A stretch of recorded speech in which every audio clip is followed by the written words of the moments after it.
But big boss ಮನೇಲಿ ಆರಾಮಾಗಿ ಈ ತರದೆಲ್ಲ ಪ್ಲಾನ್ ಮಾಡ್ಬೋದಿತ್ತಲ್ಲ, ಅವಾಗ್ಲೇ ಆ ರೇಂಜಿಗೆ ಪ್ಲಾನ್ ಮಾಡಿದವ್ರು ನೀವು. ಬಿಗ್ ಬಾಸ್ ಮನೇಲಿ ಪೇರ್ಲೆ ಹಣ್ಣು ಸೇಬು ಹಣ್ಣು ಕದಿಯಕ್ಕೆ ಏನೋ ಪ್ಲಾನ್ ಮಾಡಿದ್ರಿ, ಅದು ಬಿಟ್ಟು ಬೇರೆ ಏನೋ ಪ್ಲಾನ್ ಮಾಡ್ಲಿಲ್ವಲ್ಲ ಸರ್? ಮ್ಯಾಮ್ ಬಿಗ್ ಬಾಸ್ ಮನೆಯಲ್ಲಿ ನೀವು ಏನೇ ಪ್ಲಾನ್ ಮಾಡೋದು ಉಲ್ಟಾ ಹೊಡೆಯುತ್ತೆ ಮ್ಯಾಮ್. ನೋಡಿ ಹಂಗೆ ನೀಟಾಗಿ ಪ್ಲಾನ್ ಮಾಡಿರೋದು ಆಚೆ ಆಗಿ ಬರ್ತಿದೆ, ಅದೇ ಬಿಗ್ ಬಾಸ್ ಆಟ ಮ್ಯಾಮ್.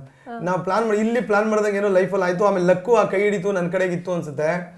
ಅಲ್ಲೂ ಆ ಥರದ್ದು ಒಂದಷ್ಟು ಸ್ಟ್ರಾಟಜಿಗಳು ನಾನು ಅದರಲ್ಲೇ ಒಂದು ಮಾತು ಹೇಳ್ತೀನಿ ಮ್ಯಾಮ್. ನೀವು ನೋಡಿರ್ತೀರಿ, ಶಕ್ತಿಯಿಂದ ಆಗಿರೋ ಯುಕ್ತಿಯಿಂದ ಹೊಡಿಬೋದು. ಯಾಕಂದ್ರೆ ಧನು ಅವರೆಲ್ಲ ಸ್ಟ್ರಾಂಗು ಟಾಸ್ಕು ಅಂತೆಲ್ಲ ಬಂದರೆ ಅಲ್ಲೂ ತುಂಬ ಪ್ಲಾನ್ ಮಾಡಿ ಆ ವೆಯ್ಟ್ ಹಿಡಿಯೋದ್ರಲ್ಲೆಲ್ಲ ಧನುನ ಔಟ್ ಮಾಡ್ತೀನಿ, ಅಭಿನ ಔಟ್ ಮಾಡ್ತೀನಿ, ಯಾರು ಬೇಕೋ ಇವ್ರು ಬಂದರೆ ಈಸಿ ಇರುತ್ತೆ ಅಂದ್ಕೊಂಡು ಕರೆಕ್ಟಾಗಿ ನಾವು ಅಂದ್ಕೊಂಡಂಗೆ ಸ್ಪಂದನ ಮತ್ತು ಇವರೆಲ್ಲ ಬಂದರೆ ಕರೆಕ್ಟ್ ಆಗುತ್ತೆ ಅಂತೇಳಿ ರಾಶಿಕಾ ಭರತನ ಮಾಡ್ಕೋತೀವಿ.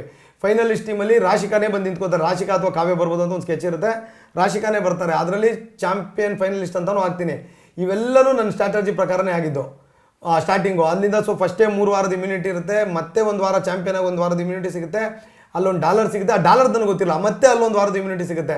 ಅದಾದಮೇಲೆ ರಿಷಾ ಅವ್ರು ಬರ್ತಾರೆ, ಬಂದು ಉತ್ತರ ಕುಮಾರ ಅಂತೇನೋ ಎಲ್ಲೋ ಇವೆಲ್ಲ ಹೊಡಿತಾರೆ.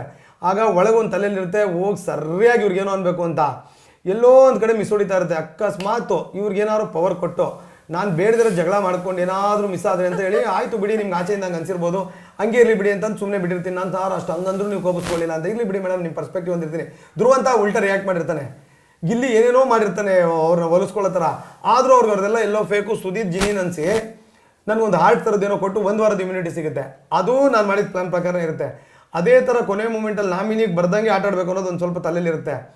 ಸೇಫ್ ಕೂಡ ಆಗಿರುತ್ತೆ ನಂದು, ಅಂದರೆ ಈ ಕೊನೆ ವಾರದಲ್ಲಿ.